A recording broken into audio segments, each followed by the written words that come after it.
So you have to...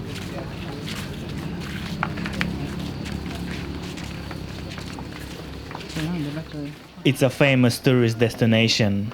This temple predates the majority of temples in Bali. Many people come here to take touristy pictures, but this is not the main reason this temple was built. It wasn't built as a tourist destination. But people tolerate tourists because locals love to share their culture and religion with the rest of the world, and it's a good income source. This is a holy place, built for Hindu worshippers. Today, there's a big ceremony called Panca Bali Krama. It's a ceremony usually held every 10 years. Last time, it was held in 2009. This ceremony's aim is to uphold the values of purity and build the harmony of the universe. By doing that, it is hoped that it will bring peace and happiness to the people. And hopefully this will provide energy to human and other worlds. It is an important ceremony for maintaining balance between humans and nature. There's actually at least 5 Panca Bali Krama ceremonies held in different temples to purify Bali from evils, like natural disaster, volcanic eruption, or uncontrollable crimes. That's why today is a really important day for Balinese people. There will be thousands of Hindus visiting the temple to take part of the ceremony. That's why only Hindus are allowed to enter the temple today. Wearing a simple sarong or kamen is simply not enough. My wife is Balinese Hindu and she is the reason I know how to worship this day the proper way. And I documented this journey to share with you. I am going to show you the real reason Pura Lempuyang was built. We woke up around 3 o'clock in Amet. It was stormy morning at the sea level. Then we snoozed until 4. When we arrived at the public bus station, it was still dark. We decided to eat breakfast and start the climb at the crack of the dawn. We want to be able to see the way. As the sun began to shine on my skin, some people got really surprised because I was the only white person going up the mountain this early and I was the only one who saw the whole expedition. The first stage is called Pura Penataran Lempuyang. This is the famous Instagram spot where tourists pose inside the gates of the temple, with a gung as a background. But today, the whole area was filled with offerings. We continue higher up the stairs to the area where tourists usually don't get to see, as it's for praying only. For those who don't want to walk to the second stage can simply hire a bike for a small fee.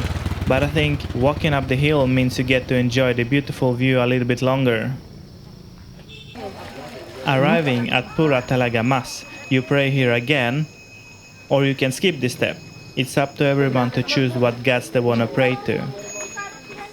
After Pura Talaga Mas, the asphalted road turns into a foresty path, leading all the way to the top at 1,175 meters above the sea level. There is a fork in the road. One way leads straight up, and the other passes through 4 other temples. Many tourists do not care about the temples and want to climb fast up to the top. We like the long way because we love adventure. There's so many beautiful places along the road, but the challenge is that you have to walk 1,700 steps. You will get hungry and tired, especially if you're not used to hiking. This will be a real challenge. This path will go up and down, and it will feel like the road leads down the mountain the wrong way. But it's the part of the challenge. Third stop is Telaga Savang, but before getting there you can visit a small temple along the pass. It is really scenic here, but be careful because last time we've been here, there was a bunch of wild monkeys. And because people offer food to the gods, monkeys gladly accept it. They can be really aggressive sometimes, so don't let them bite you, they might carry a disease. Telaga Savang is one of the breathtaking temples that tourists never have a chance to see, because they choose to take a shortcut to the top. This is temple number 3 and it is really close to the temple number 4, Pura Lempuyang Madhya.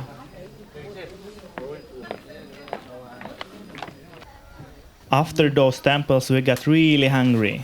Luckily, there is a bakso stall behind the temple. It is on the side of the cliff. It has one of the world's most beautiful views. After this, the road gets really hard. You can really feel your knees shake and your feet hurt. and this is only halfway up. There's a myth saying that you're not allowed to complain about it, because your body might reach the top but your soul could stay behind and get lost. Everybody tries to hide the sign of tiredness, and people try to encourage each other on the way up. Atmosphere is really friendly. People seem to bond together over the hard obstacles.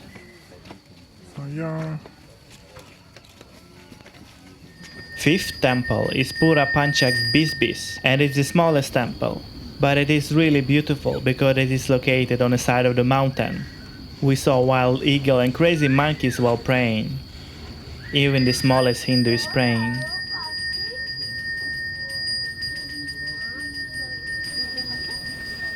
There is a certain way to do things.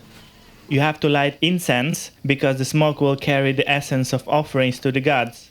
People also have to leave an offering to the gods in the table in front of them. The priest is holding temple with a praying bell to make people pray together. Ringing the bell represents harmony between humans and gods. It also may put some people into trance. You put flowers between your palms and raise your hands up to your forehead. Color and placement of the flowers bear significance.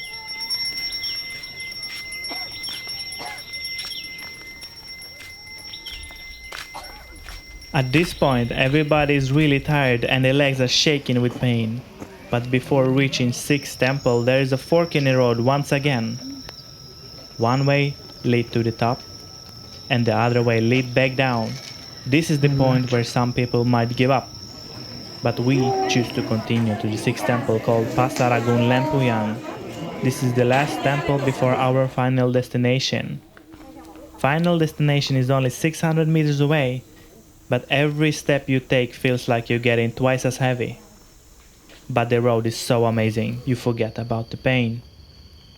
It was cloudy today, but usually you get to see a great view to the left and to the right of the road. You're walking really close to the edge.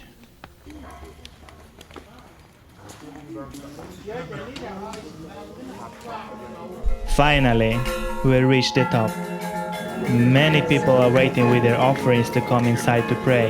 Music is playing as if celebrating your ascent to the top. We were the first group after the priest to pray today. It took us 6 hours to reach the top.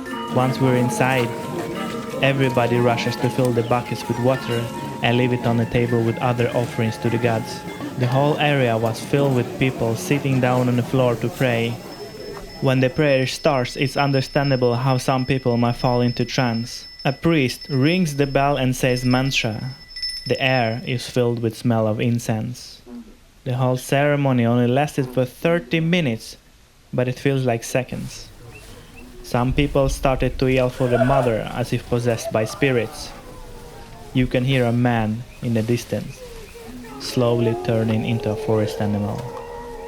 Priests running around and trying to calm down the possessed and bless them to calm them down. It's a spiritual journey for many Hindu.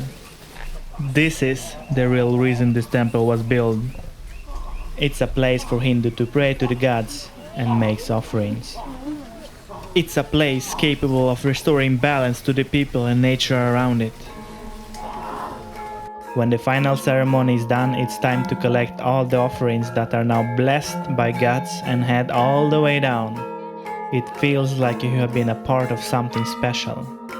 It takes 6 hours to go up and only 1.5 hours to go all the way down. You literally walk up to the clouds to pray and then down to earth.